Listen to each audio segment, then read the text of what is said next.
Yon, welcome back mga paps.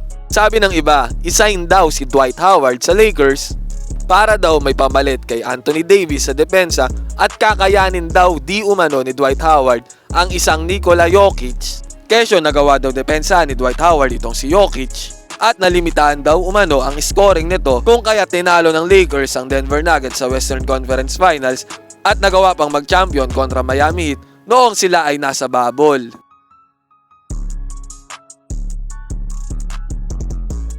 Pero teka mga paps, tignan natin kung talaga bang effective itong si Dwight Howard noong taong 2020 kontra sa Denver Nuggets at syempre kay Nikola Jokic nung sila'y nagbabantayan. Noong Western Conference Finals against sa Lakers, si Nikola Jokic ay nag-average ng 21.8 points, 7.2 rebounds at 5 assists in 5 games against sa Lakers. Ngayon, tignan naman natin ang stats si Dwight Howard against sa Denver Nuggets sa loob ng 5 laro na iyan sa Western Conference Finals. Si Dwight Howard ay nag-average ng 8.2 points per game, 5.2 rebounds at isang steal sa loob ng 5 games sa Western Conference Finals na yan. Both decent or decente naman ang kanilang mga numero kung titignan. Pero ikumpara natin ang stats nilang dalawa before sila magkaharap. Ang team ni Nikola Jokic ay nakaharap ang Los Angeles Clippers bago nila makaharap ang Los Angeles Lakers. Sa serye niya kontra Clippers, si Jokic ay nag-average ng 24.4 points per game, 13.4 rebounds per game, 6.6 assists per game sa loob yan ng 7 laro ha.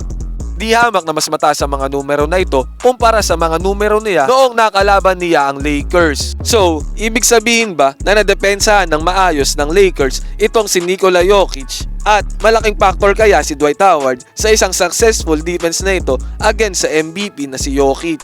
Take note mga paps, 3 lang ang center sa lineup ng Lakers noong 2020. Si Anthony Davis, Dwight Howard at si JaVale McGee.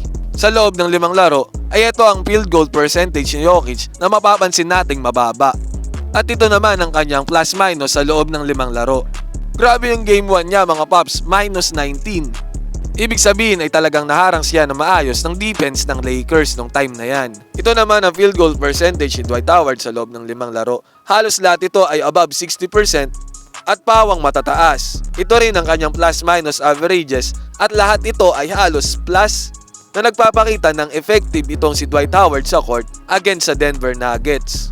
Based sa numbers at kumpara sa stats ni Jokic kontra Clippers, talaga namang makikita ang bumaba ang kanyang mga numero noong nakaharap niya na ang Lakers. At take note mga paps, napakalaking bagay ni Anthony Davis para sa defense ng Lakers, lalo na noong 2020. Pero napakalaking bagay din ang ginawa ni Dwight Howard dahil siya ang naging backup center ng Lakers noong time na yon. Makikita natin sa kanyang mga numero na nai-produce. So kung tatanungin ninyo kung effective ba talaga si Dwight Howard against sa Denver Nuggets, yes, effective siya. Numbers don't lie. Numero 1 dyan ang kanyang defense at rebounding. Bonus ang kanyang experience sa court dahil siya ay isang veterano ng manlalaro. If ever, kukunin siya ng Lakers as backup center ngayong playoffs, ano sa tingin nyo mga paps?